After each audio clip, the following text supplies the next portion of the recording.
But ये दोनों पूरा प्रॉपर प्लानिंग करके आ सकते हैं, आए हैं। मुझे अंकिता बिल्कुल भी इंडिविजुअल नहीं लगती, ठंडी सी लगती मुझे, फ्रेंड वाली फीलिंग मुझे नहीं लगती। मैं किसी को नहीं छोड़ूंगी, मैं ईशा को क्या, मैं किसी को नहीं छोड़ूंगी। बिग बॉस के घर से बाहर हुई आज वो कंटेस्टेंट जो वोट्स के आधार पर नहीं बल्कि पॉलिटिक्स के आधार पर घर से बाहर हुई। Yes, we are talking about Aishwarya. Aishwarya, thank you so much for joining DNA. Thank you Simran ji. मैं ये नहीं कहूंगा कि कैसा लगा आपको, बिकॉज जाहिर सी बात है आपको बहुत बुरा लगा होगा, because you have been voted not on based on audience vote, बल्कि ईशा ने आपका नाम लिया। So what's going around with you, मतलब क्या चल रहा है आपके दिमाग में? दिमाग में मेरे यही चल रहा है क्योंकि ईशा से ये एक्सपेक्टेशन नहीं थी, क्योंकि मुझे ऐसा लगता था कि ईशा के ओपिनियन बड़े स्ट्रांग होते हैं, जैसा वो हमेशा क्लेम करती है हर मुद्दों में घुस के कि मैं बहुत जैसे उसका अप्रिशिएट किया गया था सलमान सर के थ्रू कि ईशा बहुत अच्छा कर रही है, पर कहीं ना कहीं मुझे लगने लगा था कि उसमें बहुत ज्यादा ओवर कॉन्फिडेंस आ गया था। उस वजह से वो हर एक चीज में घुसने लगी थी, और उसका ये ओवर कॉन्फिडेंस बोल के आज उसने जो यूज किया है ना मुझे अच्छे से, वो तो मुझे बाहर निकाल कर ही मानी है। उसने बराबर बदला लिया, पूरे पर्सनल चीजें उसने बाहर निकाली। राइट और एक और चीज जो मैंने नोटिस की है कि कहीं ना कहीं अंकिता और ईशा बहुत क्लोज हैं, एंड आपका और अंकिता का हमने देखा है पूरे सीजन में 36 का आंकड़ा रहा ही है। हार्डली देयर आर मोमेंट्स जब आप लोग शायद थोड़ा कॉर्डियल रहे। आई थिंक ये जो एक बोलते हैं ना कि हाँ थोड़ा उनको थोड़ा प्लीज करने के लिए, या एक वो भी एक दिमाग में रहता ही है कि हाँ यार अंकिता के साथ अंकित रही है, तो मेरे साथ भी इनकी 36 का आंकड़ा रहा है, अंकिता के साथ तो मैं तो इनका ही नाम लूंगी। नहीं, ईशा का बिगिनिंग में मेरे मतलब अंकिता के साथ था, उसके बाद कहीं ना कहीं मुझसे वो हो गई थी कनेक्टेड, क्योंकि बीच में ऐसा मोमेंट आया था जब समर्थ आया था, तो आई वाज लाइक कि उसके पास जाके वो रो रही थी, तो मुझे अच्छा नहीं लग रहा था देख के, तो मैं उसके पास गई थी, तो एक कंसोल करने के लिए कि यार इट्स ओके, इट हैपेंस, कोई बात नहीं, काफी समझाया उसको। तो उसके बाद हमारी एक अच्छी बॉन्डिंग हो गई। उसके बाद फिर कुछ न कुछ उनकी मुझसे खटपट हुई, मुझसे कुछ उनको I don't know somehow she felt something, क्योंकि मैंने बोल दिया था कि I can trust people easily, पर मेरा बहुत अच्छा था ईशा से, तो उसको एक समझनी चाहिए थी बात, और मैंने बहुत क्लियर आउट की थी उससे चीजें कि ईशा अगर ऐसा कुछ लगता है तो प्लीज टॉक टू मी, क्योंकि मैंने की है उससे, जब भी उसने ऐसे बात की तो मैंने उसको बोला भी है, मैंने पॉइंट आउट किया why are you talking to me like that, मैंने तो झगड़ा नहीं किया यहाँ पे।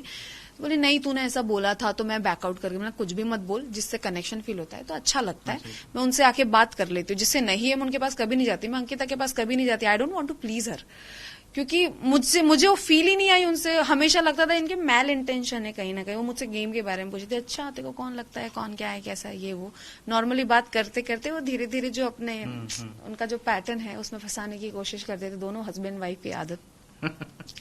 तो हाँ, ऐसा मेरा अंकिता के साथ नहीं था, पर ईशा के साथ था, और धीरे धीरे करके हमारी कुछ मतलब वापस से उनका as far as I believe कि you are being betrayed by Isha. Yes, I am seriously, and I don't feel good about it. अगर मैं ईशा की जगह होती और अगर रूल ब्रेकिंग वाले में अगर मैं कैप्टन होती तो मैं शायद नहीं, मैं डेफिनेटली फेयर डिसीजन लेती, क्योंकि सबको पता है, ऑडियंस को भी पता है किसने रूल्स ब्रेक किए हैं, और वो ऑडियंस को दिख रहा है कैसे डिसीजन लिया गया है। तो yes, Isha is being selfish. Okay, so जैसे आप और नील है वैसे अंकिता विक्की भी है, जो दो कपल्स इस बार इस सीजन में जो थे हमारे।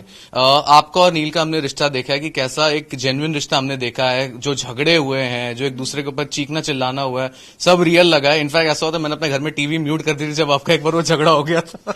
आई रिमेम्बर दैट, या दैट वाज अ आउटबर्स्ट जो एक हमने देखा, बहुत नेचुरल था। बट कहीं ना कहीं जो हम अंकिता विक्की का हम झगड़ा देख रहे थे, ये बात नेटिजन्स मतलब जो अपने सोशल मीडिया उन्होंने बोला कि यार ये लोग बड़ी स्ट्रांग गेम प्लान करके आए। आप जब अभी you have been there with them, आपको कैसा लगा? Do you think that they have actually planned a very strong game before coming inside? यार ये कैसे पता होगा, आधे टाइम तो हम वहां रहते ही नहीं थे जब वो दोनों झगड़ते थे।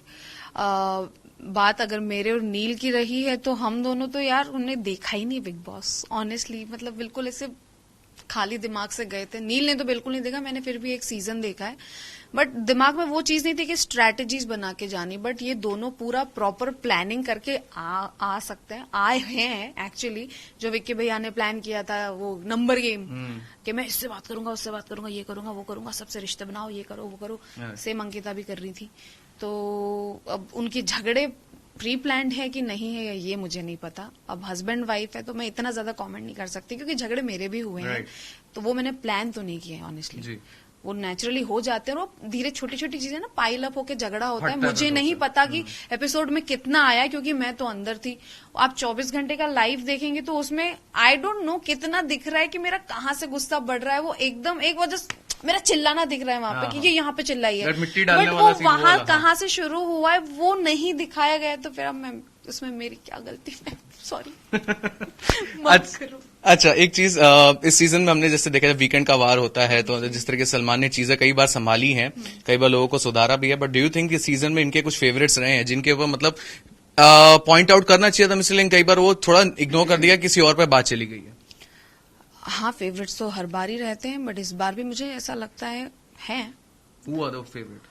मुझे मनारा लगती है ज्यादा, क्योंकि बहुत बार मनारा के बारे में बातें होती है और उनको काफी गाइडेंस भी मिला है, और आई डोंट नो उनका सुधार हुआ है कि नहीं, वो समझती नहीं है, पर इसीलिए मुझे ऐसा लगता है कहीं ना कहीं अभी भी थोड़ा सा एब्सेंट है वो गेम में, क्योंकि वो बहुत ज्यादा ऐसी लोगों से कनेक्ट हो जाती है कहीं ना कहीं, और उसको बहुत हर्ट होती हैं चीजें बाद में। तो जब हमने देखा कि जब आयशा और मुनावर बात कर रहे हैं, दो लोग बात कर रहे हैं आपस में, मनारा वहां पे खड़ी है, हालांकि उसको अरुण बुला रहे हैं कि तू बाहर आ, बट शी इज लाइक नहीं मुझे सुनना है। She was just looking like a third wheel, या जैसे हम स्टेपनी बोलते हैं वैसा लग रहा था। और यही चीज नेटिजन्स ने भी रिएक्ट किया है कि यार जब वो दो बात कर रहे हैं, व्हाई आर यू स्टैंडिंग, मतलब ये एक चीज थी जो अननेसेसरी लग रही थी। एंड शी एडमिटेड, कल के हमने एपिसोड में देखा बिग बॉस ने एडमिट किया कि हाँ मुझे एक सॉफ्ट कॉर्नर है मुनावर के लिए। सो आप ये जो मुनावर, आयशा और ये मनारा है, इन तीनों को आप किस तरीके से देखते हैं? The equation that they have, the angle that they, the triangle that you look upon, कैसे देखते हैं? एज मनारा क्लेम्स कि मुनव्वर उसका सिर्फ दोस्त है, तो I think I should consider him as a friend only. Do you think that कि वो फ्रेंड, ऐसी फ्रेंड वाली फीलिंग लगती है? फ्रेंड वाली फीलिंग मुझे नहीं लगती, डेफिनेटली मुझे नहीं लगती। और मैंने डायरेक्टली मनारा से पूछ भी लिया था कि do you have any feelings for him, तो she said no, I don't have any feelings for him, but I get emotionally connected to a friend. So ठीक है, उसका वो अलग है कि वो थोड़ी पॉजिटिव है अपने दोस्तों को लेकर। और फिर एक्चुअली उसका मेरे साथ हुआ है एक ऐसा, क्योंकि उसकी राइडर से झगड़ा हो गया था और मनारा मुझसे अच्छे से बात करती थी, एक अच्छा कॉर्डियल था हम दोनों के बीच, अच्छी बॉन्डिंग थी। और मैं राइडर से बात करती थी तो मुझे बोलती थी कि तू राइडर से क्यों बात कर रही है। तो उसका कहीं ना कहीं वो है कि उसका अगर किसी से झगड़ा हो गया है तो उसकी फ्रेंड बात ना करे उससे, तो वो वहां कहीं ना कहीं है पॉजिटिव अपने दोस्तों को लेकर। राइट। अब वो थर्ड पर्सन जो आई है आयशा, मुनव्वर, जब से वो आई है मुनव्वर उनके साथ ही है अभी तक, मतलब अभी मुझे नहीं पता अंदर क्या चल रहा है, पर जब तक मैं बाहर आई थी पूरा, मतलब आई थिंक मुनव्वर को कुछ करना चाहिए, गेम स्टार्ट करनी चाहिए जो अभी तक उनकी हुई नहीं है। राइट। एंड जैसे भी बस 68 डेज हैज बीन पास, अभी बस थोड़ा ही टाइम बाकी है। उनको भी काफी मतलब बोला गया है कि आप करो अपनी गेम, अप करो, आप कुछ नहीं कर रहे हो, आप फ्लैट लाइन दिख रहे हो, आप बोरिंग हो रहे हो, आप शेरो शायरी से नहीं होता। So he has to just boost up, I don't know क्या कर रहे हैं। हु आर द टॉप 3 जिनको जो डिजर्विंग है, and who is one person who doesn't deserve, who don't deserve to win Big Boss 17? Ankita definitely doesn't deserve to win Big Boss 17. Why?